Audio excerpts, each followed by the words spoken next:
I am thrilled to be here because we are doing this today. Something happened yesterday. Our outgoing president, who had been in the UK, had to flee the UK.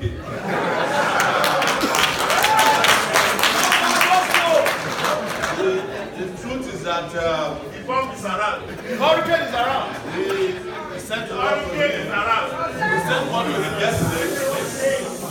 We sent word to him yesterday that he should attend this town hall meeting so that he can come and learn how governance will be after he's kicked out of office next year.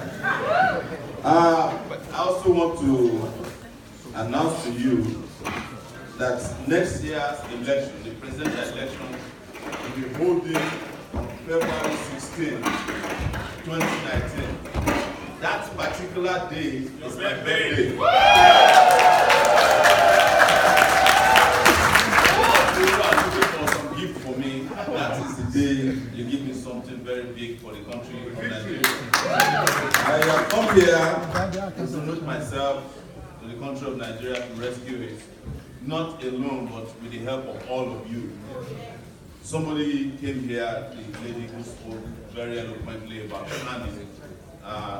We need to plan, it is true. So if you want to plan a country that is on ground zero, you have to elect a planner. I actually studied geography and planning at the University of Lagos. And on a very serious note, Nigeria is about to receive the best of times. If only we can decide here and now to rescue the country. And for those of you who may not have registered to vote because you are not allowed to vote, I want to quickly announce to you that diaspora voting will be one of the first act in office. We will send to you the right to vote. Thank you! It is almost unconscionable that the biggest foreign investors into Nigeria, the Nigerians and the diaspora, are not allowed to vote in elections of their countries. Not only will I do that, it will be also a matter of priority that no Nigerian who is known as a Nigerian, whether they have abandoned their citizenship or not, will be asked to take a visa to visit their country. Thank you! All you need to do is get on the plane, and upon arrival, you can get some kind of registration. But there's no reason why you should go to these dilapidated embassies. Come on now. You don't have to be looking for a visa to visit your own country. Yes, sir. That's where you come from. And we will make Nigeria attractive again to be called your country. I know a lot of you have mentally seceded from Nigeria. Not the only one. There are people in Nigeria today, if you took a Titanic there, the boat will be filled and it will sink before it can leave, because everybody wants to leave that country. Because it has been a federal republic of injustice. It has been a federal republic of social injustice, political injustice, cultural injustice, economic injustice, and all kinds of injustice. And we must redress that injustice once and for all by electing into office next year a leader that is not a ruler. Take it back! Yes. We have been electing rulers. We have been making mistakes upon mistakes. I have seen 7 presidents come and go in Nigeria. I started in 1989 at the University of Lagos. Yes. Those of you who attended the University of Lagos before me, during my time and after my time, can testify to this. In 1989, the man who was there was Ibrahim Babangida, general. After he left, they brought a man from Abeokuta. We drove him out after 84 days. After Shoneko came Abacha, he butchered whomever he could find, stole Nigeria dry, died. After him came Abdul Salam. He stole as much as he could. He's still there. After him came Chief Olusegun Obasanjo, who used to be the military head of state. The man spent 8 years in power. After he ruined the Nigerian economy, ruined his politics, he asked to be allowed to stay forever. During the tough time, he was defeated. And after him came Yaradua, who they knew was sick. But he forced him upon Nigeria. And he died. But in dying, something unthinkable happened in Nigeria. For 5 months, Nigeria was governed by a dead man. Yes. Yaradua had been brain dead for 5 months before he was pronounced dead in Abuja, inside the Aso Rock building. Because our leaders are wicked. The military guys at that time, led by the man who is now Minister for Internal Affairs, Nambazo, smuggled him. He smuggled a dead man into the presidential villa. And they started arranging visits to this dead man. They took pastors there, imams there, to come and testify to. Newspaper reporters were reporting that the man was studying the Constitution again and is about to resume office. And at a point, they started claiming that he was playing with his grandchildren. At the point they said they saw him climbing the stairs up and down. And I called one minister in those days, and that was Dora Akuyuli, late. I said, Madam, is it true? She's late. I said, Dr. Akuyuli, is it true that the president is climbing these stairwells? He said, Sowore, how you know they are lying is that even when he was not sick, nobody can climb. The Nigerian politician not exercise. Why is that? But I'm giving you this history so that you can recognize where we are headed. And after him came somebody that we all fought for and thought that could help us. Because before then we had always said that if maybe we had a well-educated president, he would do us right. And came Dr. Goodluck Jonathan, PhD with notices. It's not a laughing matter. He conquered the treasury. And they were moving money out of Nigeria as if money was going out of circulation, including moving into London here, where the criminals helped them then further launder it to buy whatever they wanted to buy. And our brother failed. Somebody introduced me as coming from the Southwest. Yes, it is true that I come from the Southwest, but actually I'm from the Niger Delta region. Yay! Yes. I don't like to play the ethnic game because ethnicity has also failed us. Geographically, I'm actually from the Niger Delta region. We'll talk about that at another symposium in the future. After our brother came another former military general under mental error because we were looking for integrity in the country. And because the man who had a PhD had failed us so bad, we forgot to ask for the YX certificate. The man who was coming. And we kept saying if it's a NEPA bill, we would accept. Forgetting that the man also hasn't paid his NEPA bills for a long time because there is no light in his part of the world. That's the truth. They were powering their houses with what they call "I better pass my neighbor" generator. And he came, we thought they had integrity. The man has zilch integrity. He told us he would declare his assets. No asset declaration has been made officially. They just told us, I think I have some houses there, 150 cows that they never grow. They never have twins, they never have quadruplets. It's always 150 cows. And he surrounded himself with even better tips than the former PhD holder had. They started playing games with our treasury and also playing games with our minds. But we have reached a point now that nobody can fool us anymore. Nobody can come with a fake integrity and fool us. And nobody can come with another, what we call magu in Nigeria, and claim that they are forming another political alliance. And they now want us to follow them. It's not happening anymore. Whether it is the third force or the spent force, all the forces are going to be retired permanently in 2019. Right.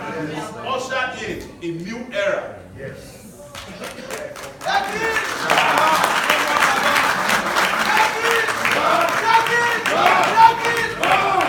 Nigeria must experience a new dawn. But if we want to see a new dawn, we must wake up at sunrise. Yes. Otherwise, before you know it, you'll be afternoon. Yes. And you can't claim to have witnessed a new dawn. We must join hands with ourselves. The reason why I'm doing the global mobilization of Nigeria is because Nigerians are broader as important as Nigerians at home. And even though they cannot vote, they can influence what is happening at home. In fact, somebody gave us a strategy in Canada on how to get our brothers and sisters and mothers and fathers at home to vote. That you should tie it to your next remittance. If you are sending money home, let the person you are sending money to send to you an evidence of a PVC. You need to add a little bit on top of the money so that he can transport himself to the PVC collection center. Please do it. But before you send the next remittance after the PVC remittance, you must see the PVC first, or a TVC, which is a temporary voter's card. And if you are sending money through Western Union, if they ask you to put a question there, put the PVC, have you got PVC question?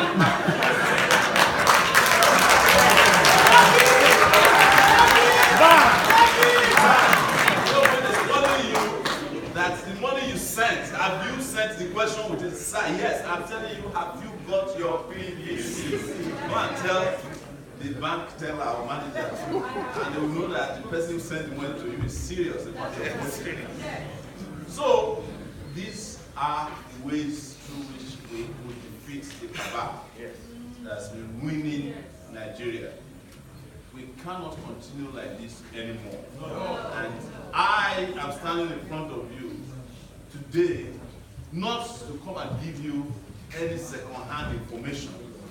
I have been to Nigeria in recent weeks, from Kano to the southeast and the south-south. I've been to the southwest, and I have been to satellite zones of Nigeria, Canada, in the US, and now in London. And we are happy to be here today in London because we have the highest concentration of politically conscious Nigerians.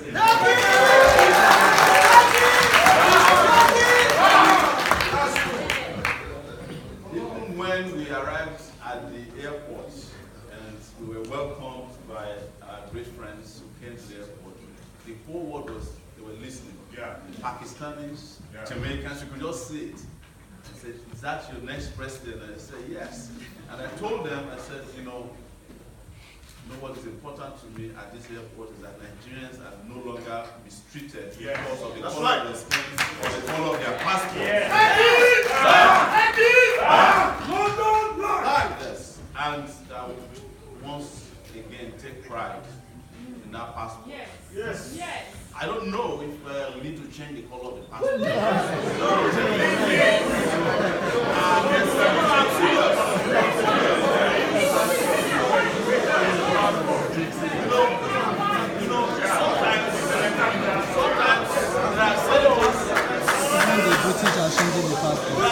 Sometimes there are certain things that need to change. Exactly. Even Europeans are planning to change that. I think it's too simple. Even if it is to just print,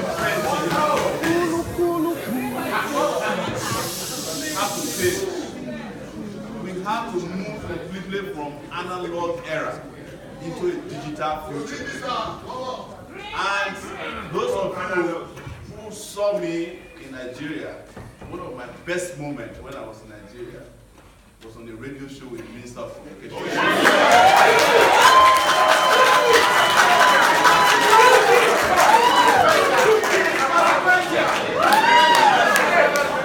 me, it was the day we did the transfer of power from analog to digital. And I tell you, I saw him again at Abuja Airport. And before I could see him, he had come to greet me. I said, this man who said as consequential, is now suffering the consequences.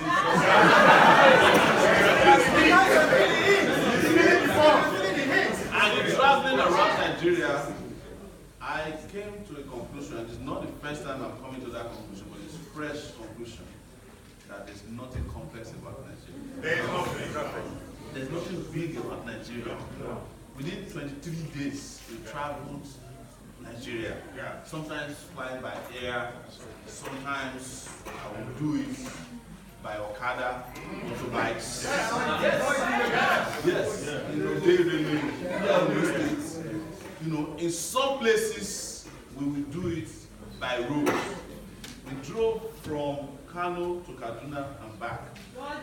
And the worst road I traveled on in Nigeria was Kano-Kaduna road. Terrible. So when they are telling you that the North is enjoying, they're lying to you. And the Northerners are desirous of change as much as Southerners. The reason is this: the North is not a monolithic place. The North is where Benue is located, where Buhari has allowed the bloodletting that is happening between herdsmen and farmers. The North is where Plateau is located, where the same thing is doing it. It closes his eye or turns his eye aside, or they are even actively promoting the genocide that's going on there. The North is also Taraba, where the same issue is happening. The North is Southern Kaduna, where the same problem is happening.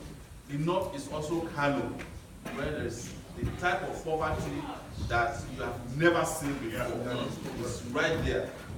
And when we traveled to see one sheikh in Kaduna, Sheikh Gumi, the medical doctor, he told us something. He said, this Buhari you people are talking about, the reason why he's constantly being voted into power is because the Northerners who are poor actually want to get out of poverty.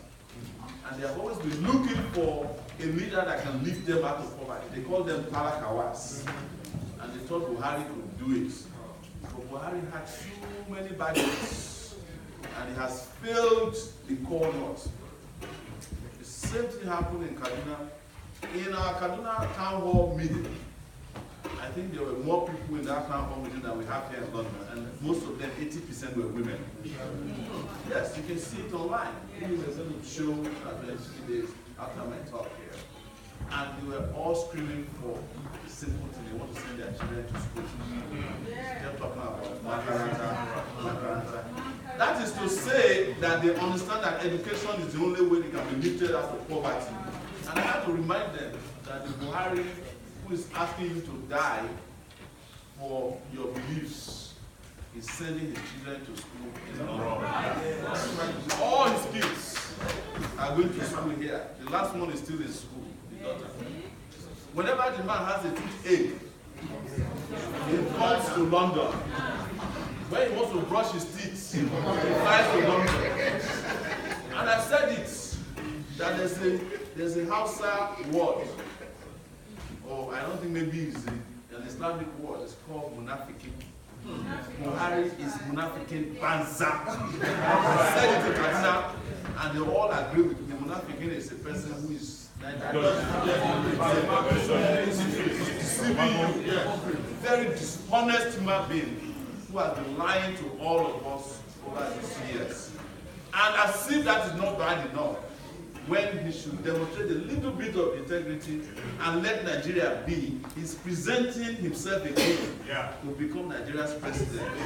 As if Nigeria is that Edo State High School where when you fail, you have to repeat the same class. Lucky if you then just find yourself, I brought him for a second time. Nigeria must reject him, and the 12 million votes that he claims he usually gets, we have done the dissection of it. There's nothing left in there anymore. Because this time around, Taraba is not voting for him. Plateau is not voting for him. Benue is not voting for him. Half of Kaduna is not voting for him. Civil servants are not voting for him. Southwest is not voting for him. South is not voting for him. Amen. And the South is definitely not where players and Operation Five is not voting for you. So I went to the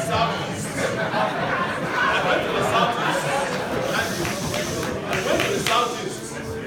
And when we got to the Southeast, it was unbelievable that the people of the Southeast they actually believe in Nigeria more than the people who claim that they want to leave Nigeria. The cry for secession is a cry for, abandonment, marginalization. You can imagine the Southeast where we fought war and killed over 3 million people. There's no bridge since 1960, no any other bridge linking the Southeast. Every time they will be launching the second Niger Bridge. It's always a model of the Niger Bridge in a war somewhere. That's what Jonathan did. Buhari said they have commenced the second Niger Bridge, but now if you go there, it's just pillars. And I'm sure after the election, they will abandon it. Because they are just using it to bribe the Southeasterners, but people there are smart now. What does the Southeasterners want? They want a Nigeria where they can do their business. They want integration. They want a cargo train that can be taking those wonderful Abba shoes in 3 hours to Lagos and back and Accra up to everywhere it needs to be. We shouldn't be buying shoes from Italy where we have the best shoes.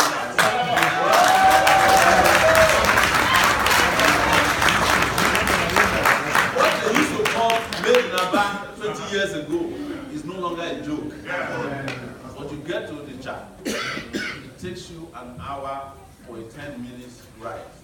Because there's a pothole there that we could have sent the Nigerian Army Corps of Engineers to fix. But we didn't send the Nigerian Army Corps of Engineers, we sent Operation Python Dance. We want to create more problem for us in the East. And we are wondering why people don't like to be in Nigeria.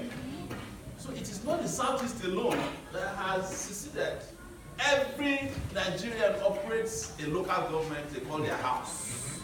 You are the one providing your electricity, you are providing borehole, you are providing healthcare, security, you are providing your mosque and your church within the premises there.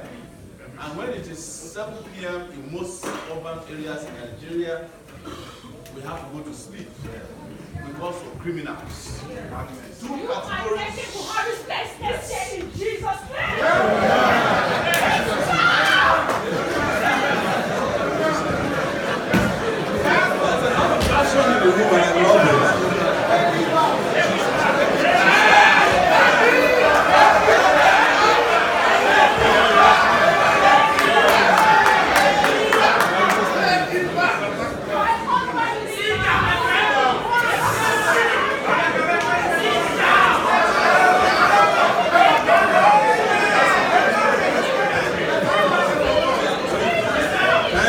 Thank you. We have to respect the passion that's out there.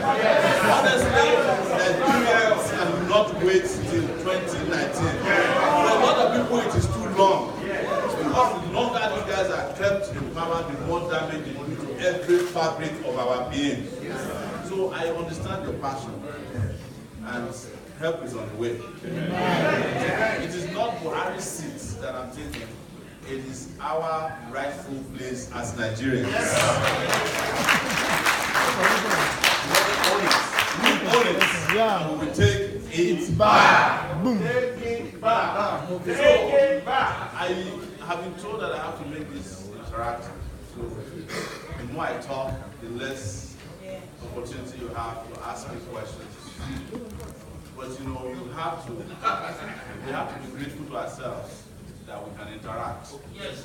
Our politicians are not campaigning right now. Because there's nothing to campaign on. We have looked at all of them. What is Buhari going to say? What will be his basis for campaigning for a second term? Or what will Atiku want to campaign on?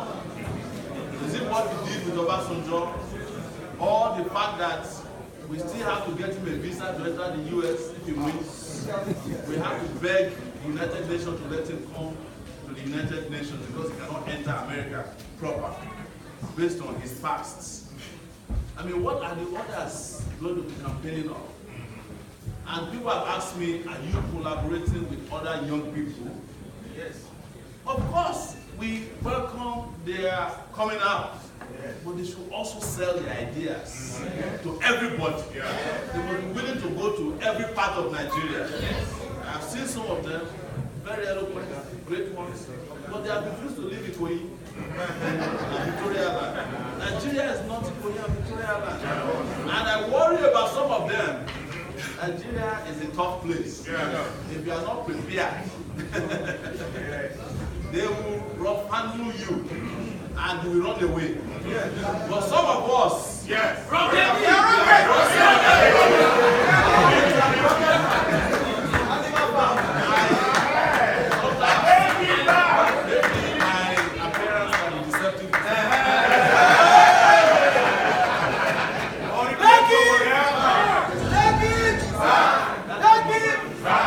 what happens when you borrow suits. But honestly, what needs to be done in Nigeria needs a rugged person. Yes. You cannot be someone who is, you know, the people we call Ajepako. You need an Ajepako. These guys, Nigeria is their social security department. If Nigeria is not the way it is, they can never be rich. If Nigeria is not the way it is, they can never be happy. And if you are taking it away from them, that's their meal ticket. You have to be prepared for the worst. And I have been preparing myself for 30 years. That's right. I have fought all of them. Some of them, we read about them in primary school, in history books. When we got to the university, we had to fight them. Yes. Some of them, we knew about them. 1979, people like Adolfo.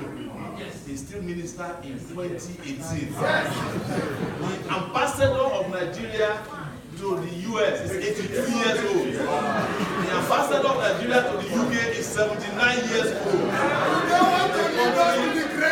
In the country that has young people like you.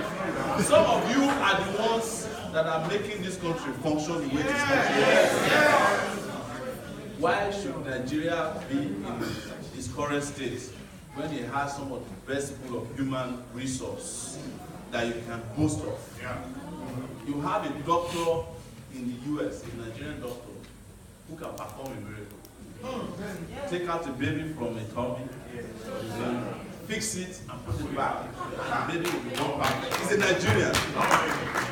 We have Nigerians in NASA in the US. We have Nigerians everywhere. What has been sad about Nigeria is that Nigeria is the only place that don't work for Nigerians. The moment Nigerians get out of Nigeria, they start flourishing. You know, but the reason is simple. For those of you who travel home, Nigeria can't even maintain 4 toilets at the international airport. Any one of you try to use the toilet before I there's always somebody there who is offering you toilet paper. It's like, do you want toilet paper? I said, well, you see, you are walking into the toilet. And you shouldn't be rationing it. But, you know, I got it to that level so that you can understand the level of shame upon Nigeria, brought to it courtesy of these incompetent, corrupt leaders that we have all over the country, and we must end their reign next year. Amen. Yes. Before we do the Q&A, I don't want to leave you without telling you what we do to turn Nigeria around. And we have a 10-point agenda that we have enumerated in what we call Spicer Heat. Because we must bring the heat of our innovative ideas to Nigeria. And we have been spicing it up. And our first priority is security. Second, and also first, is power. This DJ has to fight. Someone goes into a new Nigeria with this DJ.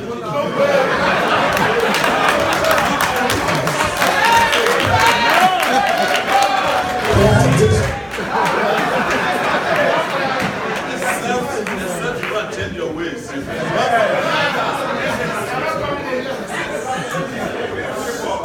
Anyways, and we must have infrastructure in Nigeria. There's no question about it. Everywhere we travel to abroad, one thing that we've seen, and I've lived around, this Western countries for 19 years. That's US.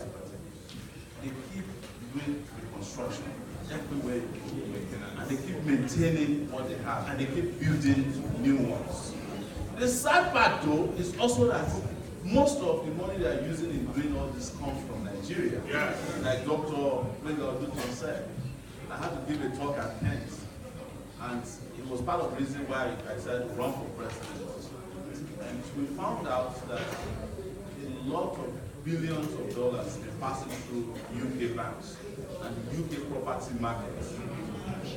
When I started Sahara Reporters, I started with Kayode Gundamisi, who's very popular here in Sahara. And one of the first things we did was to find James Ibore's house somewhere here in London. The house was worth 2.8 million pounds. And inside the garage, he had bought a Bentley that had never been driven before. Whereas people in Delta were dying of cholera, they were dying of malaria, and he was calling himself a sheikh. It's called Omoyele and he was eventually had to become the Omoyele of the prison here. We made sure that happened. I say that to tell you how rugged and prepared we are, and also to discuss how we will fight corruption, because corruption is part of the Spicer anti-corruption, a Spicer program. And we will make the Nigerian economy work for the people of Nigeria. The economy as we have right now is an economy that is servicing the greedy. We must make our economy be for the needy. And when you ask them about Nigerian economy, they show you pie charts, what I call Microsoft PowerPoint economics. They're always showing you that it's something that's going up. But I asked them, what about food in the belly of our people? And an economy that will increase the purchasing power of an average Nigerian. That is why we decided that we will increase the minimum wage to something close to a living wage of 100,000 naira per month. And some of you have raised on Facebook. We have a lot of Facebook economics that it will create inflation. It's a lie. When you increase the purchasing power of an average worker in any country for that matter, he buys more things locally. So if you are buying 2 pairs of shoes before, or even you can't afford shoes right now, no worker can afford a pair of new shoes with 18,000 naira. If you get 100,000, you will go to the shoemaker and order for 2. And the shoemaker has to hire somebody to make more shoes. So you are creating multiplier effects in employment, and you are empowering the country. The truth is that everywhere in the world, when they have economic problems, they empower their people. But Nigeria, when we have economic problems, we disempower our people.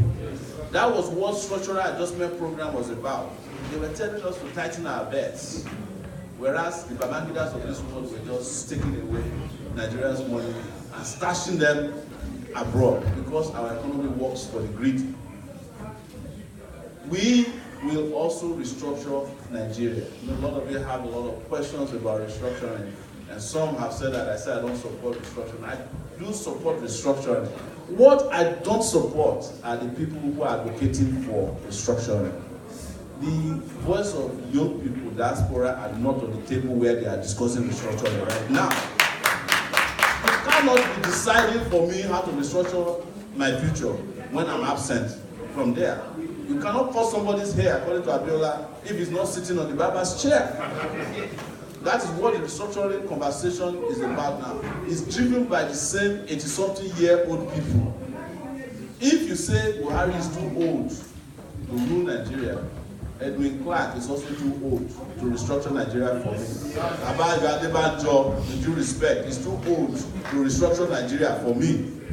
Odufalaye is too old to restructure Nigeria for me. Certainly, Femi Fani-Kayode is too unstable to restructure Nigeria for me.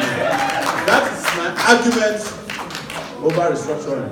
Otherwise, all the beautiful things that comes with it, devolution of power, state police. I support, I live in the US. Every town, county, it's got their own police. So I cannot be against state police. But we must discuss how economically we also empower the state to pay the policemen. Because governors now that are not paying workers, if they have state police, you know how dangerous a police officer can be, even when they are paid. Imagine what it would be if they are not paid their monthly salary. It would be complete chaos and armed robbery happening right in front of us, because now they have weapons. So, we do restructuring, but not spicer now. And the heat part of it is health. Health is key. We've been discussing health here. And I thank you guys. This is why I think we'll hit the ground running. Because some of the most competent Nigerians within the health sector here and elsewhere. Education, big deal for us.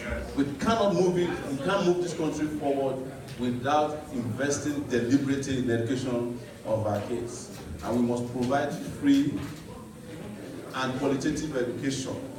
And we must bring technology to bear on our education system. I went to Ondo State, my hometown, during the 23-day trip. The same chair I sat on in 1980, I entered secondary school in 1980. Is still there. The window they call louvers is still the one. Half of them blown up. Is still there. It is not that somebody made it up. There's no way you can keep producing people under those educational conditions. I expect that you will find the right workforce to power the future of Nigeria. That's why we must invest deliberately in education. Agriculture. Big deal. We're only cultivating 70% of our arable land because we are a rent economy, collecting rent from oil. And oil is about to become extinct. It's lazy economy, we can't rely on that.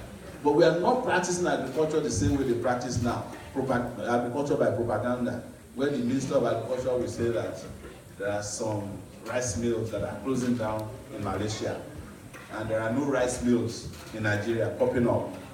You know, you can't, you know, it's not even logical, it's idiotic to say that until I think the Malaysian diplomat had to come out and said the man was lying. We did our research.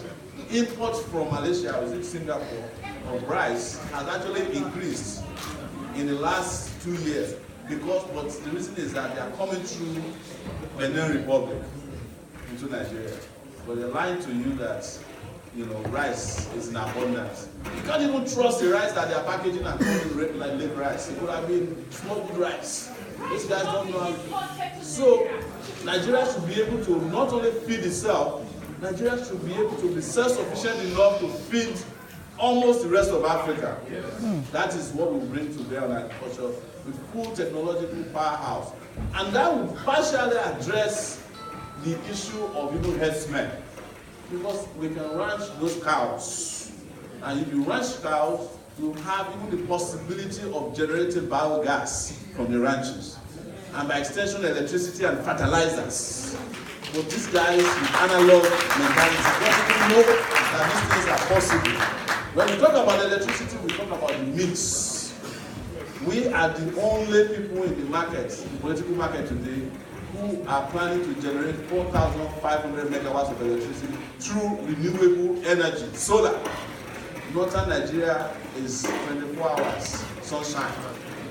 and we leave it for Boko Haram. By the time we do 4,500 megawatts of electricity, Boko Haram will run out of soldiers. Because now they want to work. But that doesn't mean that we will not have to fix our militaries. Because right now we are the ones funding Boko Haram.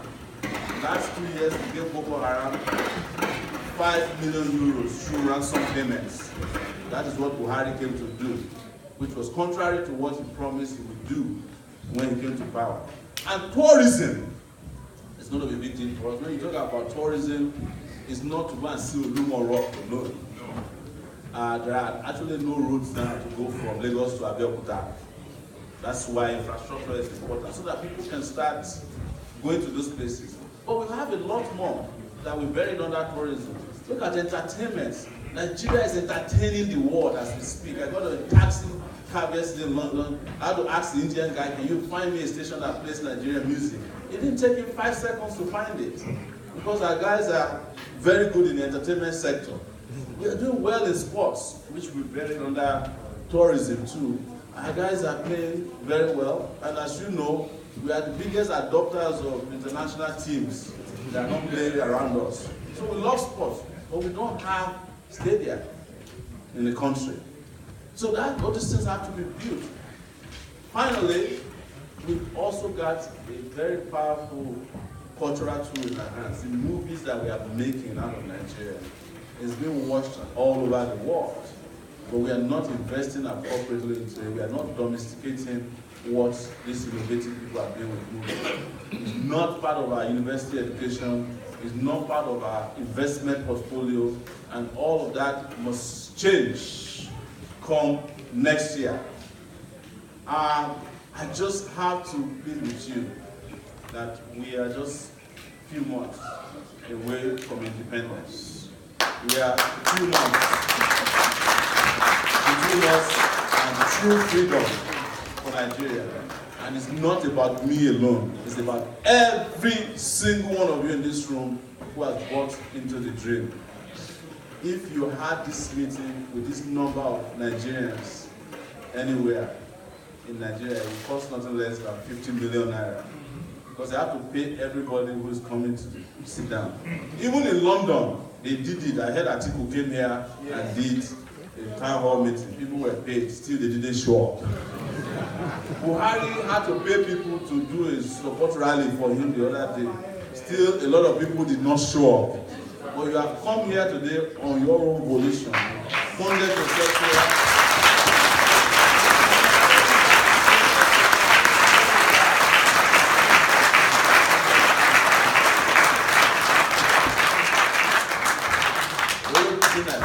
About is that when I walked in before, I thought more people came to Kaduna, but I think London has finally disgraced the record.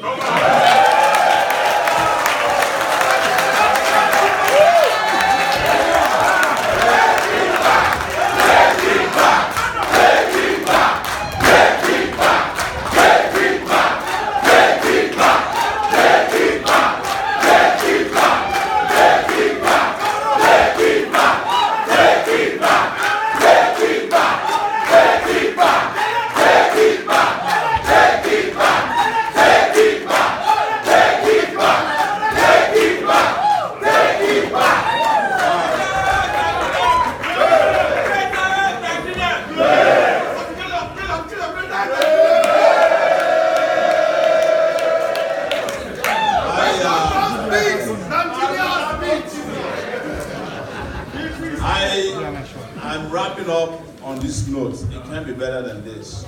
But I have 2 things to say. One is to look behind you. We want to fund this by ourselves.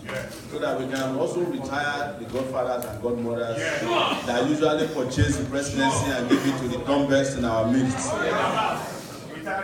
Secondly, I have to personally thank the organizers of the London Town Hall meeting.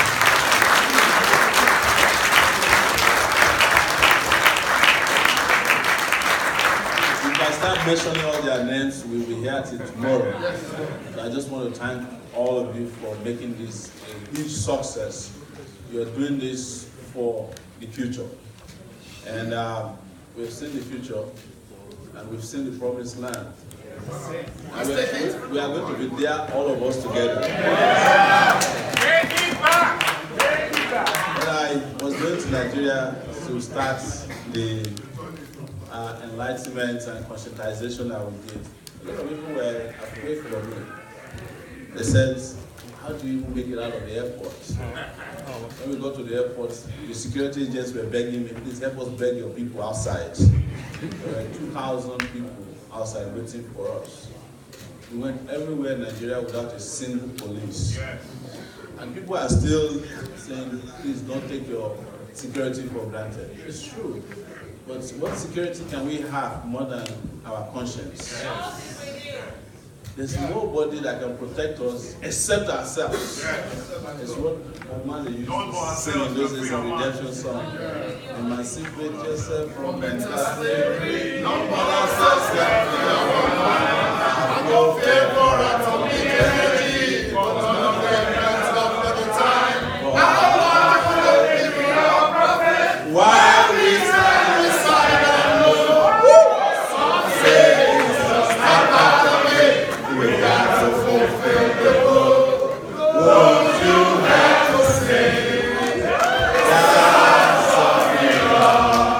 All I in my head, redemption song.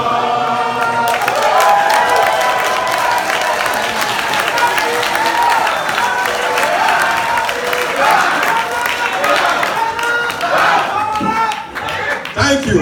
And we're going to take questions now. And we know you have a lot of questions. If we cannot get to all your questions, it is not because we don't want to. But please do us a favor. Just go to the questions straight. And try to ask one question so that we can get to as many questions as possible. Thank you. So the moderator. Hello everyone, thank you very much. The mic will be passed in the crowd, and we have a system here so that everyone will be evenly represented. So we have the list of questions. We have a number that we're going to give everyone. We're giving to one or two people on the aisle here. Hold on please, ladies and gentlemen, it's going to get to you. I would love to, first of all, call on Professor Isaac Shodeye, who will be talking to us about what do we owe Nigeria. But I must let you all know, ladies and gentlemen, that like Sowore said, when he was giving compliments to the organizers, we really put our back to this. And we said that this is going to be the mother of all town hall meetings. And whatever victory we have here today, as we can all see, it means that there's going to be victory in Nigeria. There's just something London does to Nigeria. There's a certain influence. We just don't understand. Once it's big and successful there, it will be big and successful in Nigeria. Ladies and gentlemen, we have some refreshments. They'll be going around very soon, and I would love for you to have your hands up. We're only going to be taking 30 questions, and I'll be handing you over to Mr. Gabriel Nweze, who is our moderator. Right, Mr. Gabriel, thank you very much, and I'll be giving out these questions fairly. I'm not looking at faces. Thank you very much. Just to make this easy for all of us here, I'll tell you what's going to happen. At first, we're going to start this way. We're taking 4 questions from the front row, 2 at the left side, back side, and 2 at the right hand side. Now we're going to start first from. Okay. Please, could we have the mic? Where's the second mic, please? Okay. Please, can you give them numbers, please? Please, we can only take 4, please. At this stage, first, 4 from the front row, please. 4. If you good, will you spread it? Just 4 on the front row, please. 1 to 4.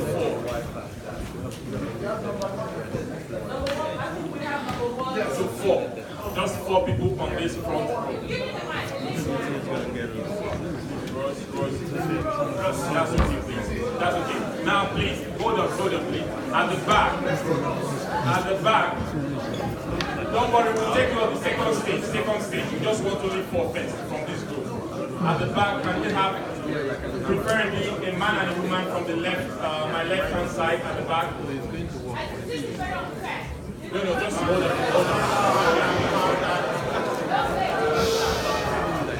The man on yellow, and the lady on yellow. Okay, that's fine. Rose. And the right-hand side.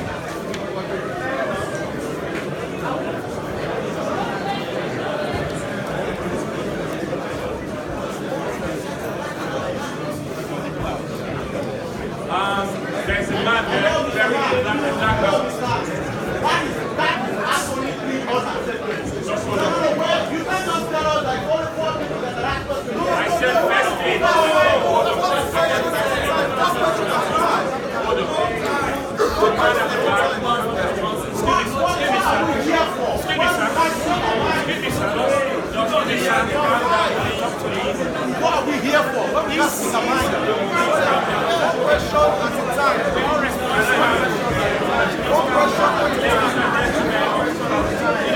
One house.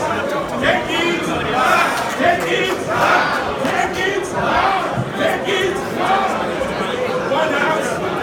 One house. Okay, number 1, please. Number 1. Please, let's listen to the question. Number 1, please. Can I have the mic here? Hey, now that I have the mic, there's no way I will give it. Excuse me, are you number 1, please? No, hold on. I was not given a number, but I think I'm special, and somehow I was given the mic. No, listen.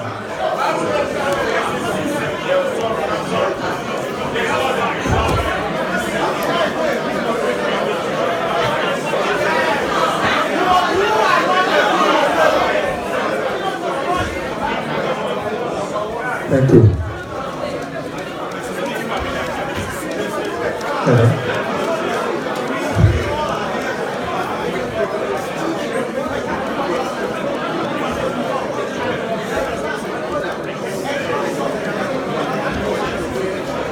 Hello? Silence, please. My name is Dr. Olu Adekite, the founder of Mobility Help for Disabled People. One house, please. One house. Please, may I ask, this is not the time for comments. It's for questions, and your question is limited to 30 seconds. 30 seconds, please. Not the time for long comments or long questions, please. And I have a right to cut you off, please. 30 seconds, please. Please, you can go on, please, sir. Thank you. My name is Dr. Olu Adekite, the father of Mobility Help for Disabled People. I wasn't born like this, but it happened. There's nothing I can do for 80 years now.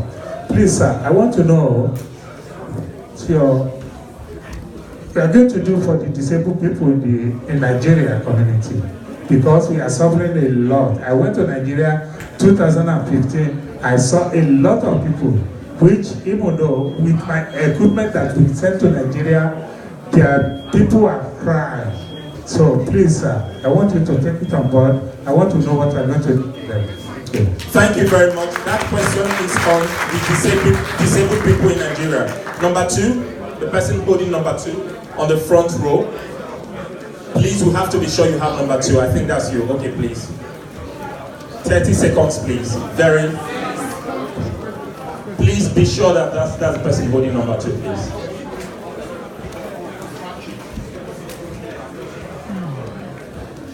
Good afternoon, ladies and gentlemen. Good afternoon. My name is Prince Musa. I'm the Aspirant Senator for Ogun State Convention 2019.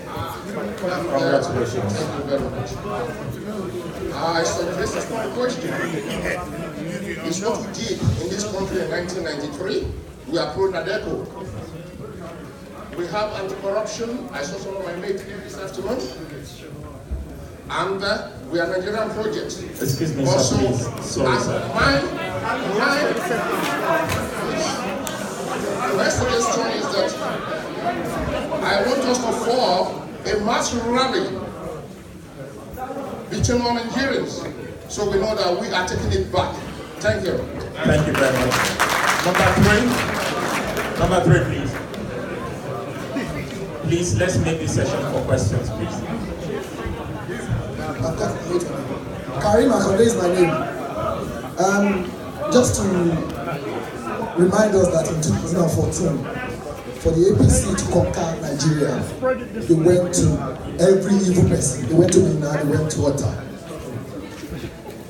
And now, we've been emphasizing on the youth coming on board. What exactly are you doing? I've had a couple of responses to this, but it was not satisfactory enough. And we must conscientize you that you remember that you have to go to the old alike. They also vote. If you see them, you'll be shocked. What are you doing exactly in bringing on board the likes of Mogalu, Adamu, Fela, Alistair Sheyode, and all of that?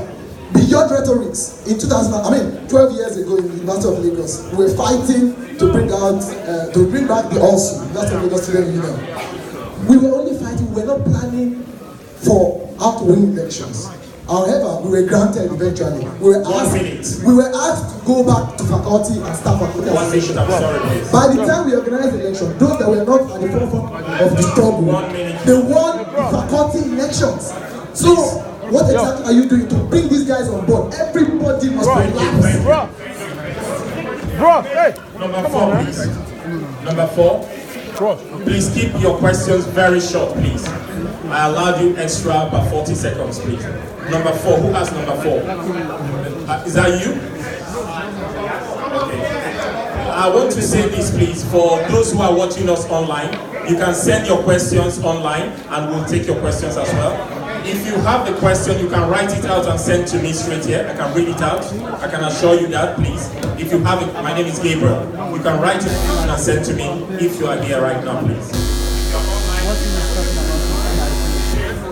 If you're online, you can send your questions as well. Number four. Please. Oh, thank you, sir. I just got to ask questions. I was invited here. I will just give the bullet point. My subject was going to be what each one of us owes Nigeria. I was a presidential aspirant myself. I'm a professor of hematology, Oxford and Cambridge trained. Number two, I know the whole of Nigeria. Is that why you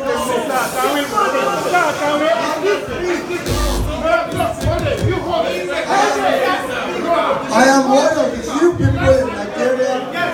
I am 83 and a half. I have never given a kobo bribe, and I have never taken a kobo bribe. And yet I was professor of medicine in the University of Ibadan and in the University of Ibadan. So what I want to say to you is that until you and I, everyone on the 180 million people in Nigeria, until they realize that it is not what Nigeria has to give me, or what I have to do for Nigeria, that is what the way to do until we get the right Nigeria. And finally, Not by someone. the youth, I agree that the youth should take back Nigeria. Thank you. But it is crucial that we must go down all the LGAs in Nigeria and find out who has manifested property in each LGA before we start to determine who to vote for and who will vote. Thank you very much. Take it.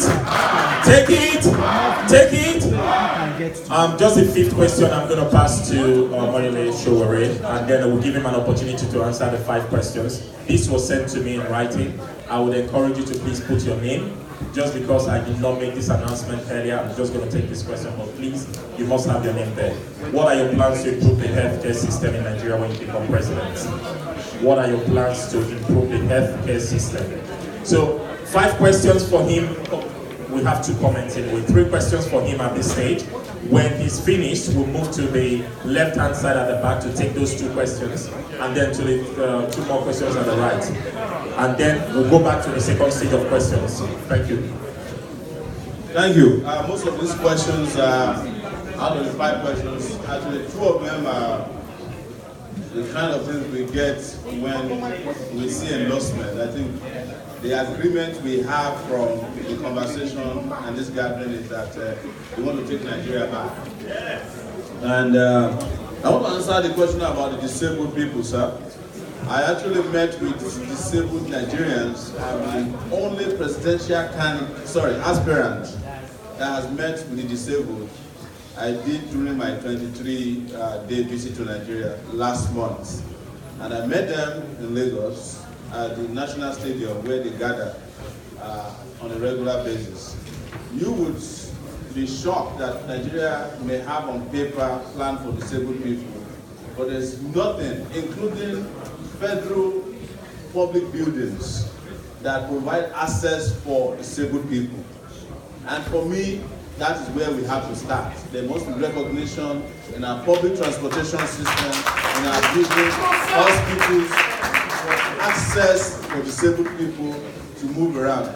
And we have promised them that every disabled Nigerian verified, we are not talking about disabled politicians, we're talking about disabled Nigerians, would be paid a sum of 50,000 naira per quarter for a start, so that they can have something that they can live on. You know the saddest thing, the able people in Nigeria do not win medals when they go to the Olympics. It's only the disabled that have been able to bring us medals. But we don't even evacuate them back from the Olympic Games. It takes them months before they can meet the president. The people who don't win medal can see the president faster than the people who win medal. So please, it's a priority for me to ensure that they get their rights respected and that we enforce all rules according to global standards on how to treat, physically, I don't like to call them disabled, physically challenged people. Thank you. A comrade here said we should go to every corner and go to every evil to get like the APC did. We have enough good people to deliver Nigeria to us. We don't need any evil in Ghana or an evil man in the evil forest anywhere. We should just bond together, good people. I know what you are saying. I have been challenged several times that you need Obasanjo, you need Babangida, and I said to myself, didn't Obasanjo lose third term? He was so important, he was such a powerful person, he would still be president of Nigeria today.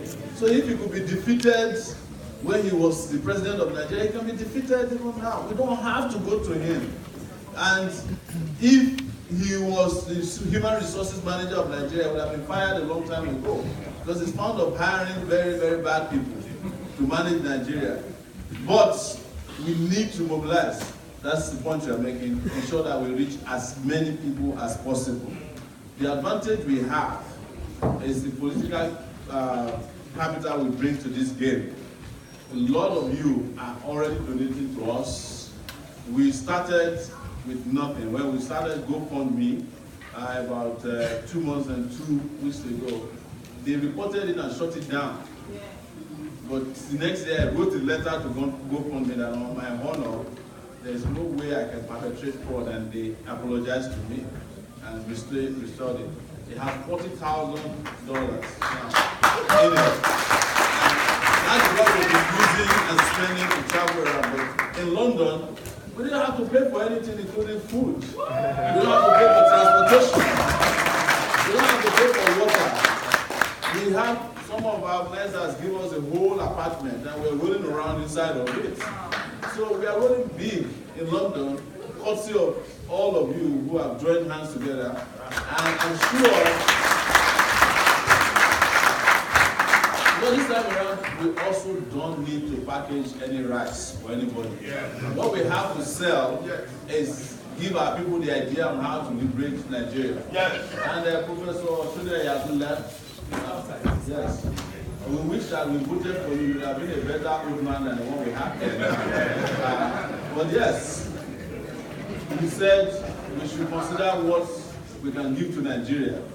The person standing in front of you has only given to Nigeria. Never taken anything from Nigeria, to be honest. I've only taken beating from the police, expulsion, twice from the University of Lagos. I've taken detention by the DSS, abuse. So, even when I went and did the NYC, they locked me up. So, this is what I have become in spite of the abuse. So we have to create a Nigeria that don't abuse the citizens. People cannot give to Nigeria when Nigeria doesn't even provide you the opportunity to give back to Nigeria. If some of us go back to Nigeria today with all our skills and you present to a Nigerian official a proposal on how to do anything good, the first thing he will ask you is, what is the need for me? Yes. And if you cannot tell him directly what is the need for him, he will steal your proposal and give it to another person. So now they will not fund your proposal, you'll be seeing your proposal on NTA. But they will never implement even the proposal that you brought to them. One of the things we will do about transparency and property in the country is that it is high time we start making asset declaration forms public. All the owners of all the companies in Nigeria, there should be a portal like you have in company house in the US. Because that's the only way we can get all these senators, governors who are awarding contracts to themselves and their families. There's no reason why we should be hiding ownership of companies. We should make them available, anybody can download it. So if the federal government says that somebody is getting a contract somewhere, you should be able to go online, search the name of the company and know the directors of the company. And if you have any reason to suspect them, you can report immediately. Or the media can do that. You don't need an FOI to do that. Nigeria is still the only country that hides ownership of companies. Any company in the UK, you can find their owners, and that is where I play most of the time when I'm looking for crooks in Nigeria. I come and look for their companies in the UK. When you don't find it easily, you can go into the electoral roll and find it. And it will give you connection to other companies that they are interested in. That's how we catch them here. We can use that to also catch the people at home. Because our senators and House of Rep members, what they call constituency project, is the biggest looting of the Commonwealth in recent times. They take 200 million per constituency project and they award the contract to themselves. And they still don't implement the contract. They still don't do the contract. We have to change that by making sure that all the owners of companies in Nigeria are uploaded on a website owned by the federal government. It's as simple as that.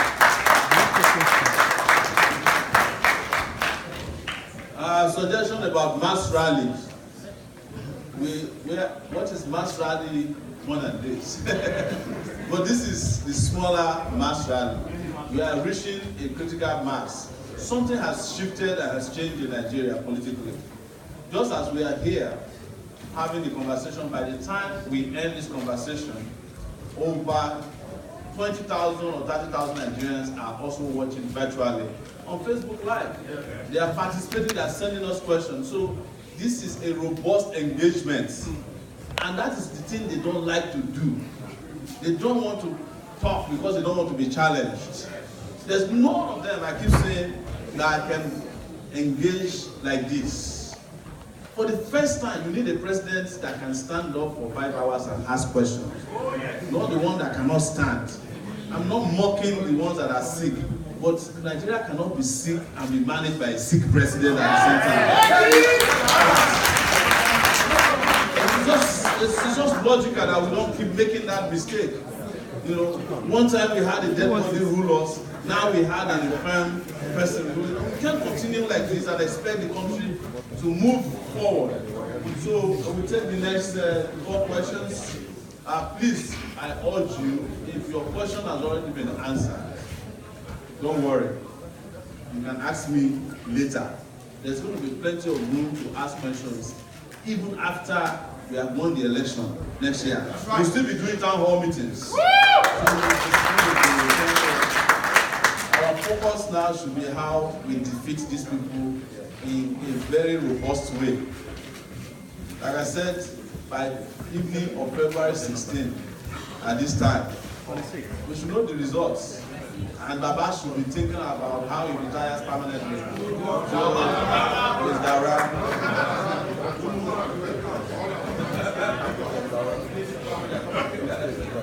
Okay, please. Thank you very much. Take it. Take it. London. We're taking 2 questions from the left side of the back of the hall. That will be number 5 and number 6. The 2 people wearing yellow. So please, can you pass the mic to the man, the guy at the front first? Yes. 30 seconds, please. Sure. Good afternoon, everyone. My name is Buki Olawaye. My question is this. Every year, we have a lot of graduates finishing their NYSC. On your first day in office, what is your plan to engage these people? So you're talking about youth unemployment after graduation and NYSC. Okay, the lady. Hello everyone. Hi Mr. Sowore. My question is pertaining to the transportation system in Lagos at the moment. So I went to Nigeria 2 months ago, and the only way to get about in Lagos is literally on the road. And that is one of the main problems why there's constantly traffic on the 3rd Mainland Bridge. Do you have any plans on possibly building any more transportation infrastructure, or what are you planning to do about it, basically? Thank you. Thank you. That's on the transportation system. I know you said Lagos, but I believe that will be the whole of Nigeria as the president of the country. Thank you anyway. And we've got 2 more questions here, please. If the ushers can pass the mic quickly to this part of the hall, please. One love, Nigeria. I'm sorry, please. No, I'm sorry, please. I'm sorry, please. I am sorry, please. I said 2 questions here. 2 questions here, please. First, please. Sorry, I was spreading it. This is the first stage. We've taken 4 questions from the front, 2 at the left-hand side of the back, and then 2 at the right-hand. We'll go to the second stage, please. If you have your questions, you can put them in writing, and thank you very much for those who have sent their questions. We'll read them out. Yeah, number 7 and 8 here. There was a guy who was wearing a black... Sorry. So are we using these numbers? Who was given a number in there? Yeah, When...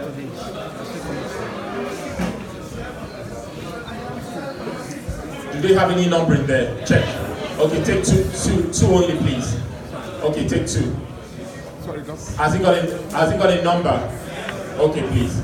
30 seconds. Hi, I'm Mr. Omoyele. My name is Sowore. My question goes thus. What are you going to do? Because I'm so much particular about the database in Nigeria. We need to know how many people we are really in Nigeria, so that anything that's going to be disseminated to everyone have to be disseminated well. What are you going to be doing in collating the database of every Nigerians, so that everything could be right and accurate? Thank you very much. And then the last person at that side of the hall, yes. Please. Okay. Good afternoon, Mr. Sowore. My name is Aspirant. I just want to ask a question. My name is Stratford, yeah? Okay. Are you taking Nigerians for granted? And if you are not, why haven't you apologized to Nigerians, like others, who brought this catastrophic, deceitful, clueless, and corrupt governments on board? And in a civilized society like United Kingdom, and the one you reside in United Kingdom, I believe you should be in jail by now. Thank you very much. Thank you. That's all. 4 questions there. The fifth one. Hold on, please. Hold on, ladies and gentlemen. Just hold on. We're going to go back to the second stage of questions. Just hold on. The 5th one is just a comment. I'll read this and I can give to Sowore to answer our questions. He says, we have to get people to translate all the agenda and manifesto of Omoyele Sowore in all the languages of Nigeria, so that our grassroots people must be acquainted with the Take It Back agenda. Thank you. So that's a comment for you. Thank you, sir. Thank you. I will start by addressing the issue of youth employment. But before then, since the NYC, that is the National Youth Service Corps, has been mentioned, I should say that we also have plans to increase the allowances from whatever it is now to 50,000 naira per month. And also plans to put in place an insurance policy that if anything bad befalls a youth corporal, that their parents will be paid 10 million naira as compensation. And we know this because of what happened to some of them a few years ago. In terms of employment, we have said in our plan that one of the things we are doing right away is to hire 200,000 teachers, train them for 6 months to tackle our education sector. And my understanding is that the NYC turns out about 300,000 corpus every year. So we are absorbing right away on an annual basis about 200,000 of those people to do teaching. We have plans to hire 160,000 primary healthcare workers across Nigeria. Reason is simple. Most people in Nigeria die never even checking their blood pressure. That's the truth. And without primary health care, we will not be able to lift Nigeria out of a situation where this Nigerian state has lived longer than most of the people that were born when it had independence. The average life expectancy of a Nigerian person is around 53. Nigeria is 58. So if you were born in 1960, you are supposed to have died. That is very sad. Yeah, it's the truth. We also have plans, as I mentioned earlier, to bring in through solar power, renewable energy of 4,500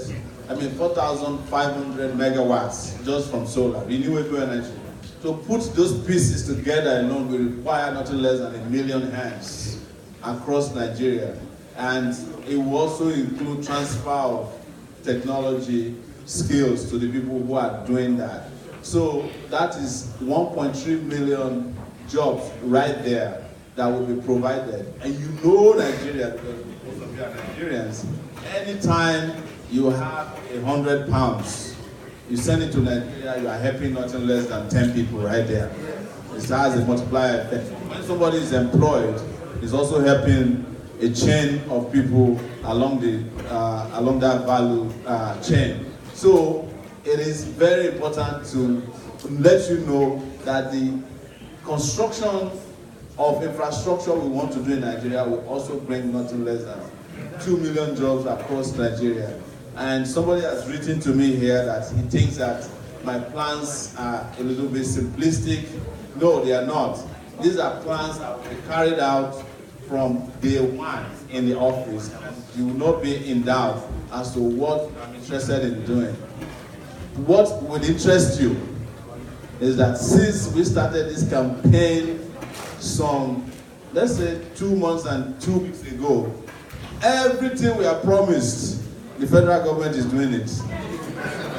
They have suddenly said that they can pay workers 66,000 naira now. They have increased allowances of coppers last week. The Lagos-Ibadan road that we use as a basis for making fun of them, they have released money last week. The infrastructure, turning Nigeria into a construction site, they have started talking about it. So they are already stealing our manifesto. But we told them, keep doing it, but we are not coming back. So just do the best you can. Your best is not good enough for Nigeria. But the fact that they are even doing this shows that Nigeria is capable of fixing itself. But they've just refused to do anything for 3 years. Last year to the election, they want to bribe you with their usual cosmetic change that they do. We are no longer interested in chicken change. Transportation. across Nigeria, the infrastructure we'll be building will be, I don't like to use world class, because Nigerians are already world class people. They like world class things, you know. I've lived in the US for 19 years, and I swear by my mama that each time I found out about a new cell phone that's just been made, it's from Nigeria. Or somebody will call you and say, can you help me buy, can you buy me a cell phone, a Samsung something Edge? Then I have to go and Google it and find out, because we love good things. So why don't we have good leaders that can give us a good country? So we have to vote for great leaders in the next dispensation. Transportation, we need mass transit. There's no alternative to it. By now, we should have a bullet train going from Lagos to Port Harcourt that can take you there in 3 hours. Yes. And don't tell me that we can't pay for it, because the money that was stolen by those guys who were doing fuel subsidy fraud was $26 billion and change. That was how much they stole within 4 years under Jonathan, who I think should be in jail. Not me.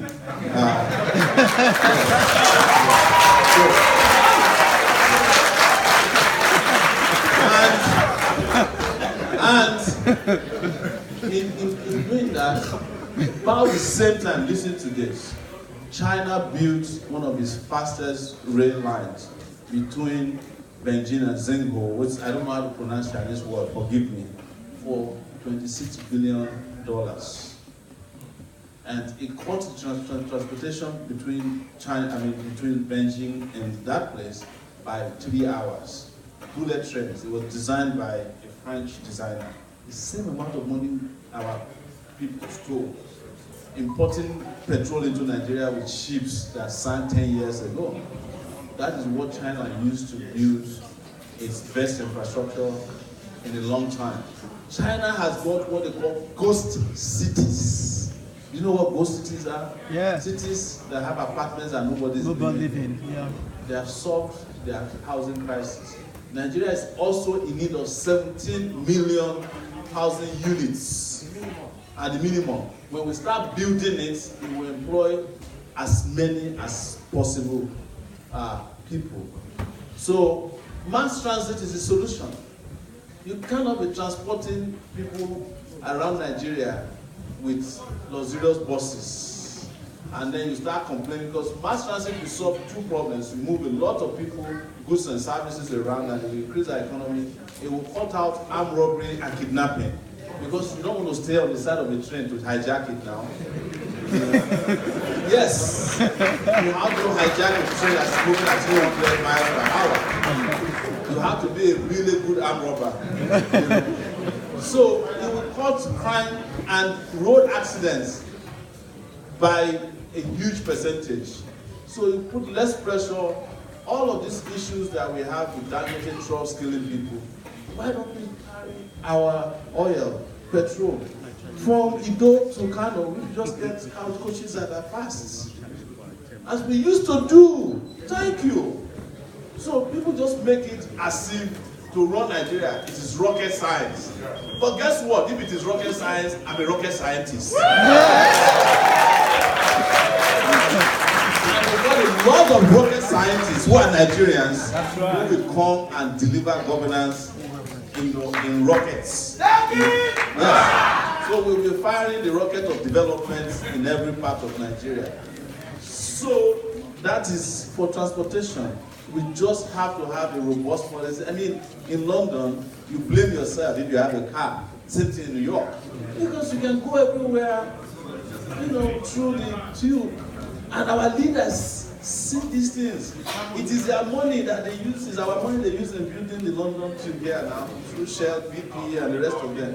In addition to the one they steal and bring in here through their banks. It is our money that partially built Dubai. It's our money that is building some cities in the US. It's a place they call Potomac, where Atiku and the rest had their houses, which has now been sold because they can't enter the US. They can't go back to the mansion under Sahara Reporter, there was one who exposed all of those houses, including one by Ojus Okano and all that. And the moment we started exposing them, they became crime scenes. Yes, so we have to deliberately invest in modern infrastructure. There's no escaping it. There's no other alternative than to do it and do it now. I mean, by the way, this has afforded me to be meeting some great Nigerians. So we won't have a problem putting a cabinet together. Yeah.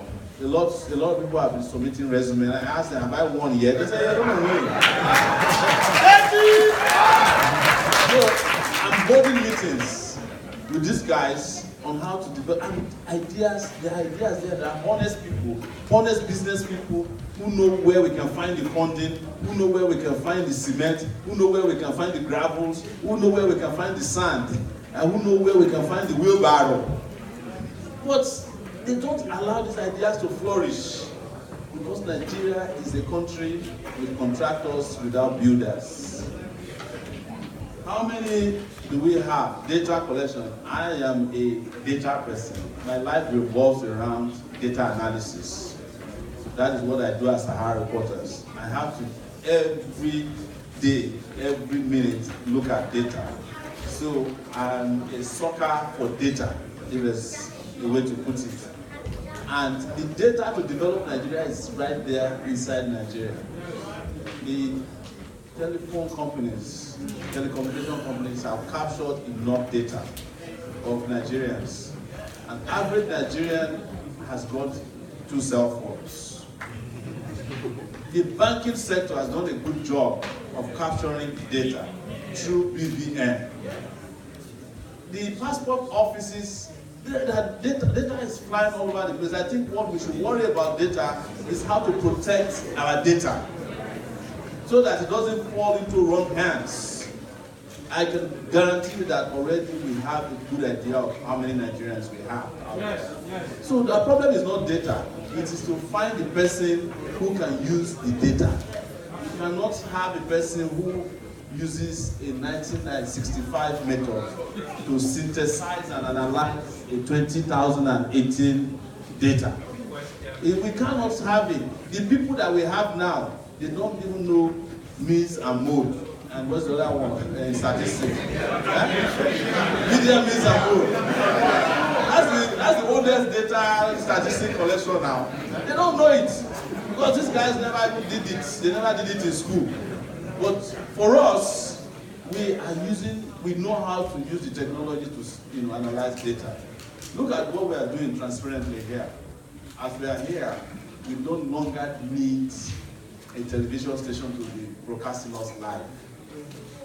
All of us who are live on Facebook are reaching more people than the NTA can ever reach their entire life. Yes. Yes. So we have disrupted that space. And data collection in a way that is disruptive is something that I love, and I just need to move in there, collect that on the telecom companies, the banks, and the passports, every other place that we'll be collecting data from, synthesize, analyze, and digitize it. And there's something that they don't know that we know also. We know how to visualize data.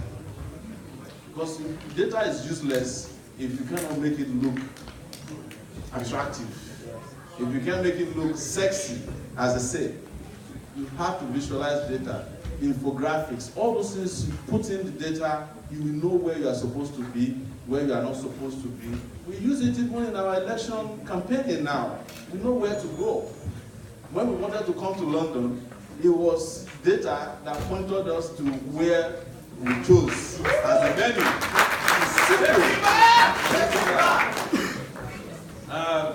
There was a question about apologizing, and that I find a little bit strange. If you want to ask for apologies, you have to ask for people who put Nigeria the way it is now since 1960. Yes, and when you look at it, I'm the one who deserves an apology. And all of you are the ones who deserve an apology. Quite honestly, if Nigeria was the way it should be, most of you will not be here. That's the truth. That is the emotional part of why we are sitting here. All of us know what we go through. The depression that you have to go through when it's cold, you know, the hustling that you have to do to pay your mortgage, to pay your card notes. At the end of the day, you are never going to be a British person, even though they give you a British passport. You are still a Nigerian because somewhere there, data is hidden in your passport. Exactly. Yes, that says that you are from Igbeti. You are from Kano. You are from Naibawa. So there's nothing that we should not be discussing apologies in a very flippant manner. And I understand what the brother was saying, that somehow, maybe in 2014, they thought that we brought Buhari. No, we didn't bring Buhari. You know the person who brought Buhari? Jonathan. It was his performance that brought Buhari. And he was the one who also physically.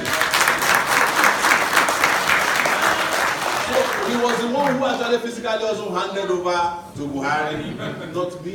As a matter of fact, I said, and I'm not saying it to deny it, I didn't campaign for Buhari. You can't find any campaign of me. There are some people who did. Some people got paid to campaign for Buhari or Jonathan. Never. I was asked the BBC yesterday, they thought they had a fax. They said, you need to take money from Buhari. I said, no, because I don't accept money from politicians. That's right. That's right. I don't accept adverts from government. I will say it openly here, we take advice on Sahara products from banks because they have diaspora products, but not from the government. As far as I'm concerned, how would you be a government and you want to come advertise a road that's just been constructed, and you want to spend more money advertising a road of 3 kilometers on newspapers instead of going to build the next set of roads? If you want to advertise a road, let people be using it and let them advertise it as the best road. Don't advertise it on my page. So, but I tell you, if you know how other countries operate, you will know that even the man that prompted you to ask me to apologize should be the one in jail right now. In fact, the string of Nigerian leaders should be in jail. The man who ran the best economy in Brazil, Lula, is going to jail. And nobody is asking him to plead along to us that, oh, I was the best president. No, he's just stole a little money and he's headed to jail. The former president of South Korea is heading to jail. Why is it that our own leaders don't go to jail? That is why, because we don't send them to jail, is the reason why some of you will ask some of us to come and apologize to them. They are the ones who want apology, and they are the ones who should be in an underground cell that they built themselves.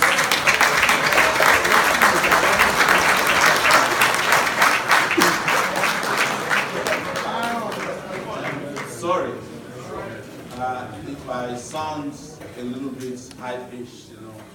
I just don't get it. That if we do things right, a lot of these guys will not be free. When you look at Wangida is still staying in his mansion in Mina. The one in Beauty Zone.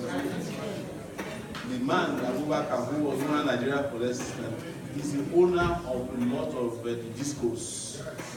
They are still selling Nigeria to themselves, and they have sold us down the river. But because we have this stupid cultural mentality of you have to respect your elders. Elders that don't respect themselves don't deserve no respect. Exactly!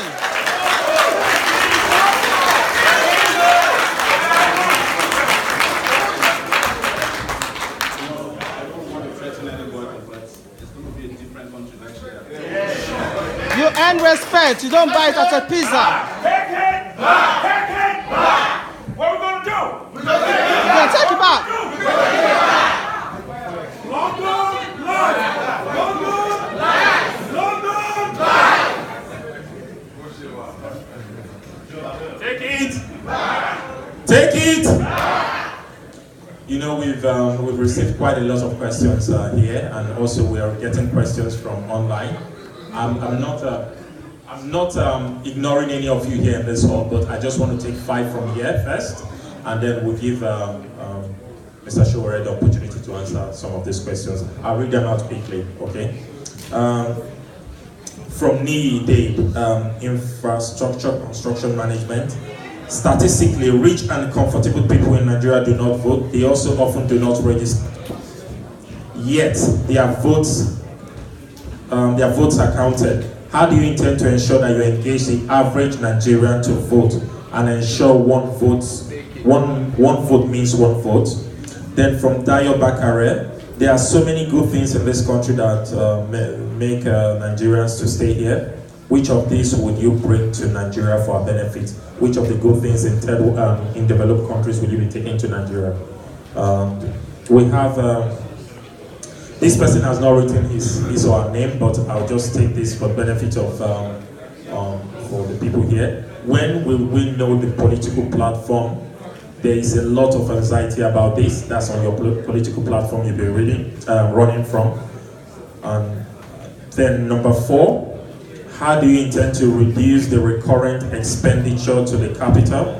The federal civil service is overbloated in a capitalist economy. Some of these questions are already repeated by you, so I'll just, and the last one, before I give him the mic, the nuclear energy for electricity is cheaper than solar panel. 31 countries in the world use it. Do you support nuclear energy in Nigeria, and will you go for it? So they are very simple questions, so we'll just take a no or yes from him, and then we'll move on quickly. Thank you. Let me start from the bottom this time around. Nuclear energy, it was considered earlier in the campaign, but we dropped it. It comes with very, very delicate wastes that Nigeria is not in the place to mess with nuclear energy. You don't want half of Nigeria to blow up one day because somebody refused to close the door in the fuel. And this could happen.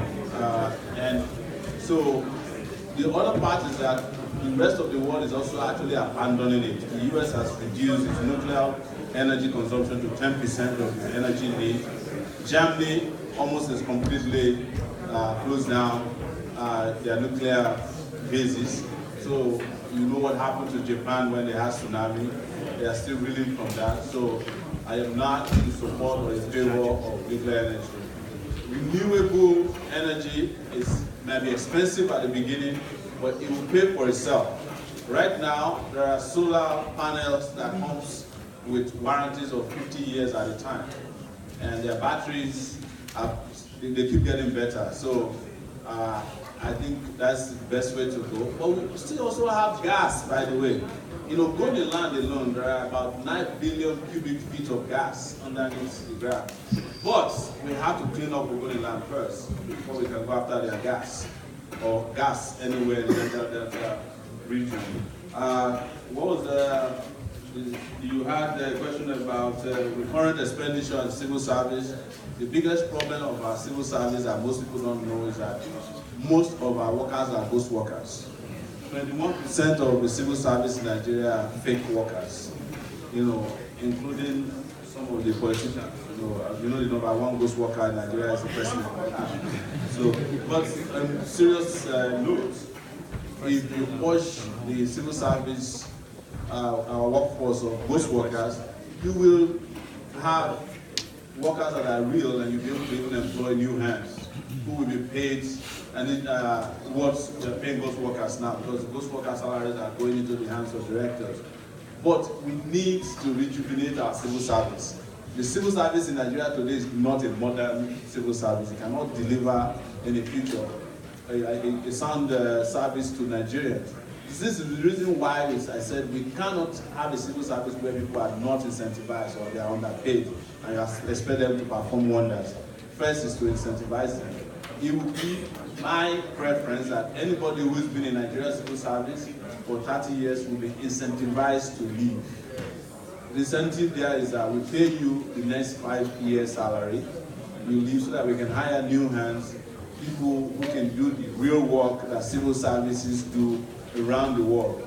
We cannot call Nigerian civil service, they are no longer civil servants. One, they are not civil, a lot of them are also not servants. Some of them are richer than the country. So we have to also purge the civil service of corrupt people. And the civil service has been around as a corrupt entity for so long that even our judiciary is beginning to legitimize that corruption. If somebody is arrested and is being granted bail, a judge will ask you to go and produce a civil servant on level 14 with 2 houses in Abuja. What is 2 houses? That's 100 million naira each. So the judge is saying you should find a thief in the civil service with 2 houses. But nobody complains about those. You are legitimizing the corruption in the civil service by asking someone who's looking for someone to bail him to go and produce a civil servant with 2 houses in Abuja. Where do they get the 2 houses from? They are not stealing.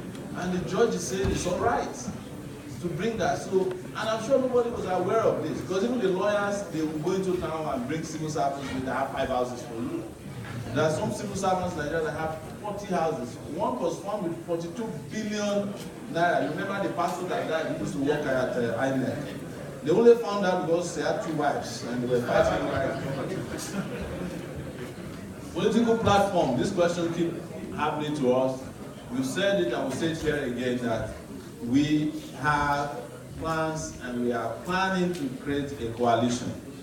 At the minimum, we rest assured that we are safe.